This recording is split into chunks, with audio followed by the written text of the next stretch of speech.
আসসালামু আলাইকুম। প্রিয় দর্শক, শুভেচ্ছা নিবেন। উম এখন আমি কিছু সমসাময়িক বিষয় নিয়ে কথা বলতে আসছি। যেটা গতকালকে থেকে কূটনীতিক পাড়ায় মোটামুটি টক অফ দ্যা টাউন বলা যায়। হয়তো আপনারা অনেকেই খেয়াল করেছেন, অনেকে করেননি। তো আমি জিনিসটা আমার কাছে খুবই মজা লেগেছে। আসলে এখন সে বিষয়টি নিয়ে কথা বলব। আ আপনারা যারা মোটামুটি ধারণা রাখেন যে আপনারা জানবেন যে আ এবং বাংলাদেশের পিটার হাস বিগত আমেরিকার রাষ্ট্রদূত, যুক্তরাষ্ট্রের রাষ্ট্রদূত খুবই আলোচনায় ছিলেন। আ তো উনার বিদায়ের পরবর্তীতে বাংলাদেশে এই সময়টাতে আসলে কোন রাষ্ট্রদূত আমেরিকার রাষ্ট্রদূত আ ছিল না। তো অন্তর্বর্তীর হিসেবে টেসি জ্যাকবসনের নাম শোনা যাচ্ছে এবং তার আগে বাংলাদেশের রাষ্ট্রদূত হিসেবে আ যাকে নিয়োগ দেওয়া হয়েছে তিনি নাকি আ যুক্তরাষ্ট্রের সিনেটের শুনানি মুলতবি না হয় তিনি এই মুহূর্তে আসতে পারছেন না। এইজন্যে টেসি জ্যাকবসন নামে এক ভদ্রমহিলাকে রাষ্ট্রদূত হিসাবে বাংলাদেশে পাঠানো হচ্ছে এবং তিনি নাকি ইতিমধ্যে আ যুক্তরাষ্ট্রের বাংলাদেশের রাষ্ট্রদূতের সাথে সাক্ষাৎ করেছেন এবং মোটামুটিভাবে বাংলাদেশ সম্বন্ধে একটা ধারণা নিয়ে তিনি আগামী সপ্তাহে আসবেন। তো যে জিনিসটা খুবই আ মানে যে জিনিসটা আলোচনায় জন্ম দিয়েছে যে বিগত ২০০৭ সালে আ সেনা সমর্থিত সরকারের সময় সেম ঘটনাটা ঘটে। তখনও বাংলাদেশের রাষ্ট্রদূত হিসেবে নিয়মিত যার আসার কথা ছিল এবং তিনি না এসে অন্য একজন পরবর্তীতে আসেন। তা আমরা আসলে বাজারে অনেক কথাই চালু হচ্ছে যে ডোনাল্ড ট্রাম্পের অ্যাকশন নাকি শুরু। তো আমরা সে কথাই যাবো এখন। যে আসলে ২-২ ৪ কিনা ডোনাল্ড ট্রাম্প ২০ তারিখে ক্ষমতায়। যদিও জো বাইডেনেরই ক্ষমতা এখনো চলছে। তো বাজারে আসলে অনেক কথাই চলে। আমরা গ্লোবাল রাজনীতির আ ধারণাটা নেব। তো গ্লোবাল রাজনীতি, বিশ্ব রাজনীতির আ যেখা যে কথাটা বলব যে এই মুহূর্তে আসলে ভারতে গত সপ্তাহে ঘুরে গেলেন যুক্তরাষ্ট্রের পররাষ্ট্র উপদেষ্টা, নিরাপত্তা বিষয়ক উপদেষ্টা দুঃখিত, নিরাপত্তা বিষয়ক উপদেষ্টা আমেরিকার নিরাপত্তা ভারতে ঘুরে গেলেন এবং তারও বিগত সপ্তাহে ভারতের পররাষ্ট্রমন্ত্রী এস জয়শঙ্কর তিনি আমেরিকার ৭ দিনের সফর শেষে ভারতে ফেরার পরেই য আমেরিকার নিরাপত্তা উপদেষ্টা ভারতে আসলেন। তো এর পরপরই আসলে এই ঘটনাটা ঘটলো। এখন আসলে দেখা যাক যে আ কি ঘটতে যাচ্ছে আগামীতে? এটার সাথে বাংলাদেশের সম্পর্ক আছে কিনা? হুম?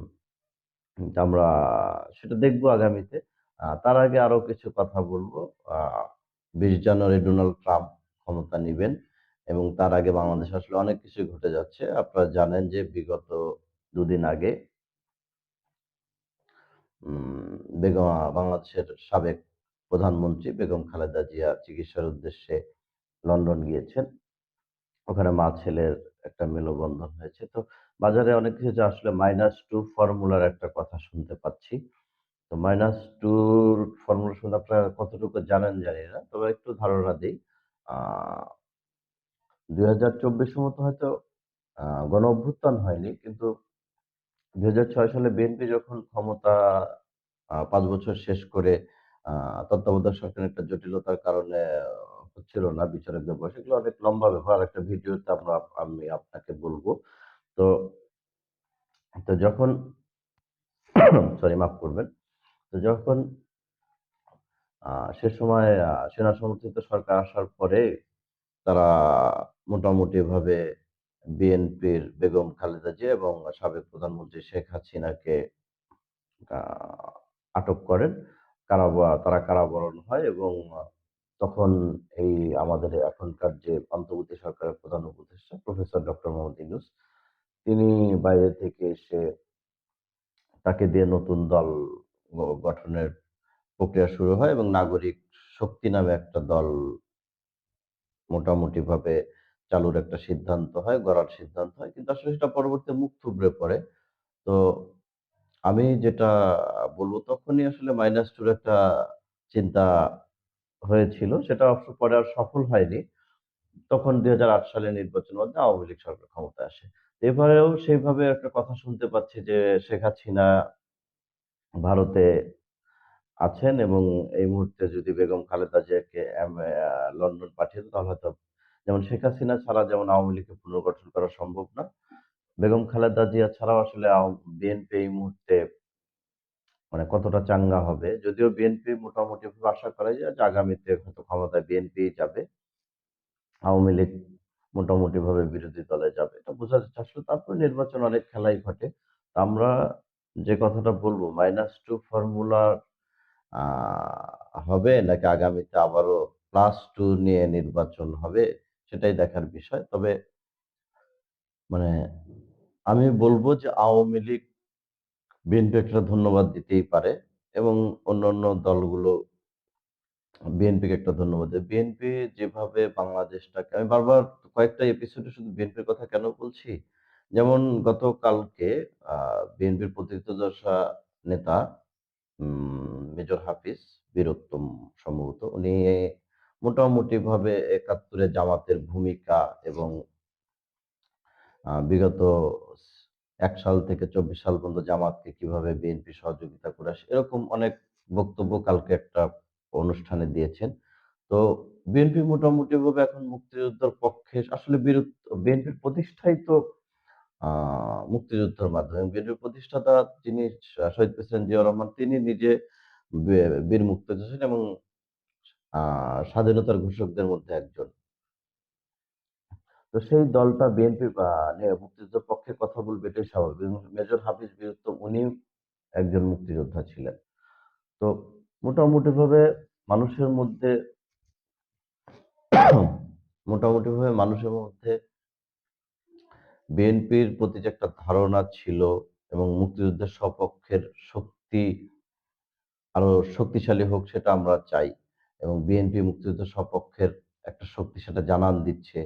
আ মানুষ এতদিন জেনে আসতো যে আওয়ামী লীগই মুক্তিযুদ্ধের পক্ষে কথা বলে। যদিও আওয়ামী লীগ মুক্তিযুদ্ধ নিয়ে অনেক রকম ব্যবসা করেছে, এটা বাজারে চাউর আছে। আমরা সেই কথায় যাব না। কথা হচ্ছে যে মুক্তিযুদ্ধের পক্ষের শক্তিগুলো এক জায়গায় হোক।